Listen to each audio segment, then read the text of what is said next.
எல்லாரும் நமஸ்காரம். இன்னைக்கு திருப்பள்ளி எழுச்சியில் 10வது பாட்டு, கடைசி பாட்டு. இதுக்கு இப்போ பலஸ்ருதின்னு பேர். எப்பயுமே கடைசி பாட்டு வந்து பலஸ்ருதின்னு சொல்லுவாங்க. இதில் வந்து அந்த இதை பாடின யாரோ அவருடைய யாருன்றதை சொல்லப்பட்டிருக்கும். அதனால் நமக்கு கிடைக்கிற பலன் என்ன, அவங்களுக்கு கிடைக்கிற பலன் என்ன, இதெல்லாம் சொல்லப்பட்டிருக்கும். கடைசியில் முதல்ல வந்து அந்த ஊர் பேர், பெருமாள் பேர், அதெல்லாம் வரும். அது வரா மாதிரி அது எல்லா பாடல்களையுமே அந்த பதிகம் முடியும் போது கடைசி பாட்டு இது மாதிரி இருக்கும். பலஸ்ருதின்னு வாங்க அதுக்கு பேர். இன்னைக்கு பலஸ்ருதி பாடல் சொல்றேன், கேட்டுங்க. கடிமலர் கமலங்கள் மலர்ந்தன இவையோ, கதிரவன் கனைகடல் முளைத்தனன் இவனோ, துடியிடையார் சுரிகுழல் பிழிந்துதறி துகிலுடு தேறின சூழ்புணல் அரங்க, தொடையொத்த தோளமும் கூடையும் பொலிந்து தோன்றிய தோல் தொண்டரடி தொண்டரடி பொடியென்னும் அடியனை அழியனென்று அருளி உன் அடியார்க்கு, அடியனை அழியனென்று அருளி உன் அடியார்க்கு ஆட்படுத்தாய் பள்ளி எழுந்தருளாயே. இது பாட்டு. இதை வந்து இதனோட அர்த்தங்களை பார்ப்போம். கடிமலர், கடின்னா ஸ்மெல்லுன்னு வருது. கடின்றதுக்கு வந்து வாசனை பொருந்தியன்னு ஒரு அர்த்தம் இந்த இடத்துல. சாதாரணமாக கடின்றது என்னென்னா அதே அந்த பொருளோட மிகுந்தன்னு அர்த்தம். கடிவலின்னா வலி அதிகமாக இருக்குன்னு நினைக்கும் அர்த்தம். கடிவலின்றது ரொம்ப வலி ஜாஸ்தியாக இருக்குன்னு அர்த்தம். கடி மகிழ்ச்சின்னா ரொம்ப ஜாஸ்தியாக இருக்குது மகிழ்ச்சின்னு அர்த்தம். அதே என்ன பொருள் பின்னாடி நம்ம சொல்கிறோமோ அதனுடைய உயர்த்த நிலையை காட்டுறது கடின்றது. அதுதான் இங்கே கடின்னா வாசம். கமலம்னு பின்னாடி சொல்லிருக்கலையா, தாமரை. கமலம்னா தாமரை. கடிமலர் கமலங்கள், கடிமலர் மலர் கமலங்கள்னா தாமரை மலர்கள். கடிமலர்னா வாசனை பொருந்திய மலர், வாசனை பொருந்திய தாமரை மலர்கள்னு அர்த்தம். கடிமலர் கமலங்கள் மலர்ந்தன இவையோ. சூரியனை பார்த்த உடனே தாமரையெல்லாம் மலர்றதான். சாதாரணமாக சொல்லுவாங்க தெரியுமா உங்களுக்கு? சூரியனை பார்த்தா தாமரை மலரும், அல்லி மூடும். சந்திரனை பார்த்தா அல்லி மலரும், தாமரை மூடும்.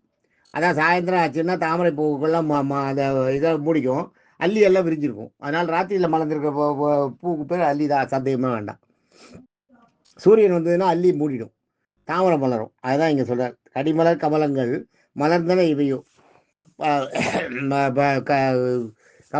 தாமரை பூக்கள் வந்து மலர்ந்துருக்கு. கதிரவன் கனைகடல் முளைத்தனன் இவனும். கதிரவன்னா சூரியன் தெரியும் உங்களுக்கு. கனை கடல்னா கடல்னா கடல் தெரியும். கனை கடல்னா கத்தரை கடல். கடல் கடைக்கு போய் சும்மா நீங்கள் நின்னீங்கனாலே ஓன்னு ஒரு சவுண்டு வரும் பாருங்க, அதுதான் கனை கடல் கத்துறது. கடல் கத்துறதுக்கு பேருது. கதிரவன் கனை கடல் முளைத்தனன் இவனும்.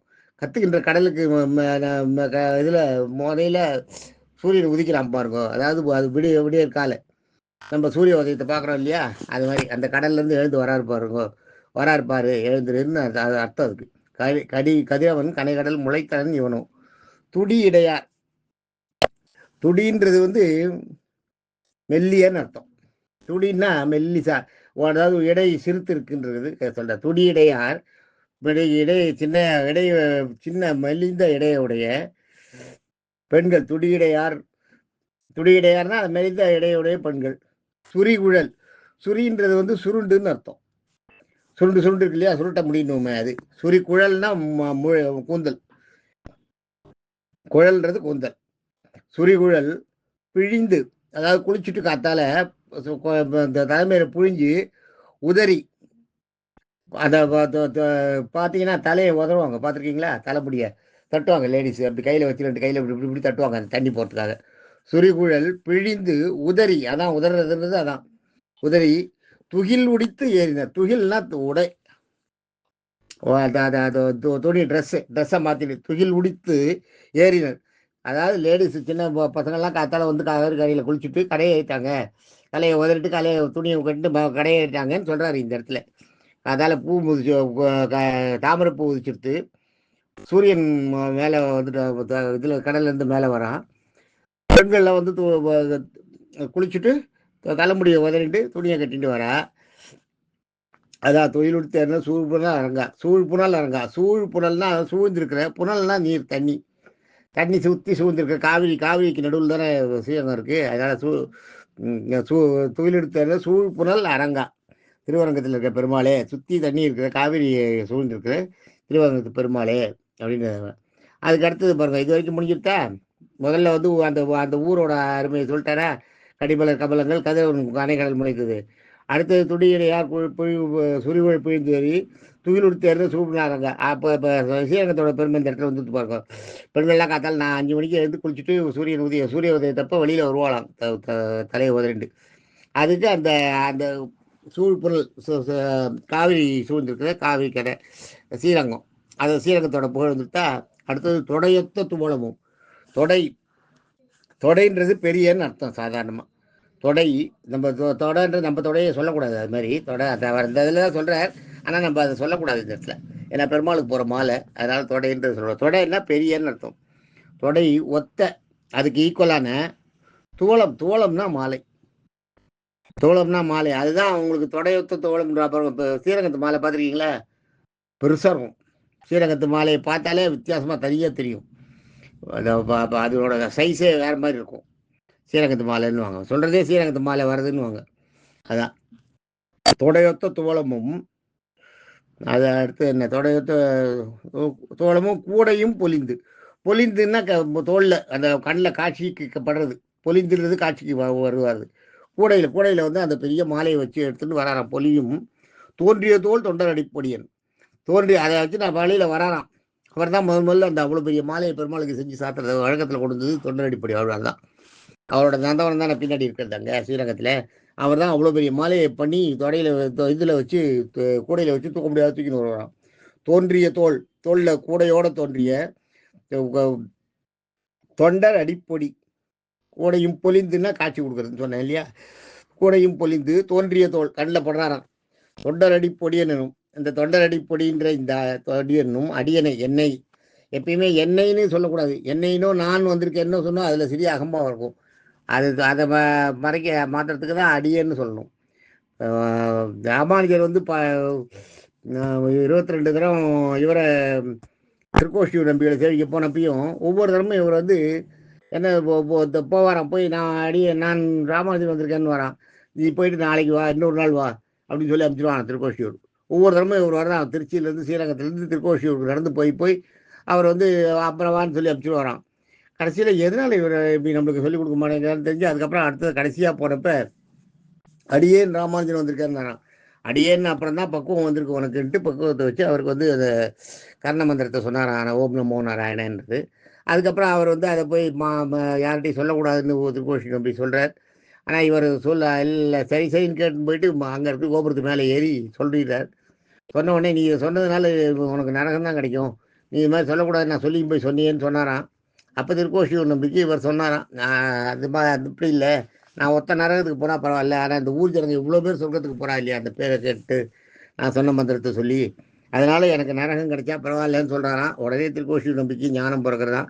பெருமாள் வந்து அவருக்கு ஞானத்தில் சொல்கிறாராம், அது மாதிரி எந்த பாகுபாடும் எனக்கு கிடையாது, நீங்கள் இதெல்லாம் பண்ணுறீங்கன்னு.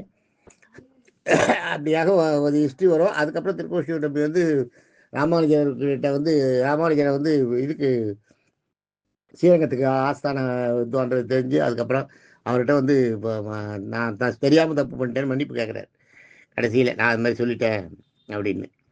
அது மாதிரி அந்த தோன்றிய தொண்டர் அடிப்பொடியனும் அடியனுக்கு இது இதுலேருந்து அங்கே போச்சு இந்த அடியன்றதுக்காக. அடியன்ற அறிவர் இந்த இடத்துல என்னான்னு சொல்ல, தொண்டர் அடிப்பொடியனும் அடியனை அழியன் என்று அழி. அழியன்றது வந்து இந்த இடத்துல எளியன்னு அர்த்தம்.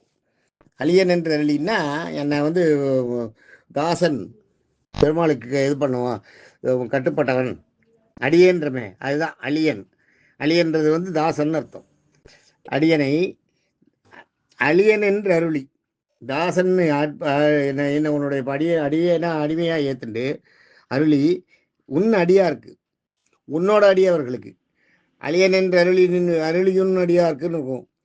அழியன் என்று அருளி உன் அடியாருக்கு அப்படி எடுத்துக்கணும். அதை அந்த மாதிரி பிரித்து எடுத்துக்கும் போது அடியன் என்று அருளி உன் அடியாருக்கு, உன்னுடைய அடியவர்களுக்கு ஆட்படுத்தாய், அவங்களுக்கு இப்போ தாச சேவை செய்யறதுக்கு எனக்கு அனுமதி கொடு, அதுக்கு அருளி பண்ணு, அதுக்கான ஏற்பாடை பண்ணு, அவங்களுக்கு சேவை செய்யறதுக்கு எனக்கு பர்மிஷன் கொடு அப்படின்ற மாதிரி அர்த்தம் இது.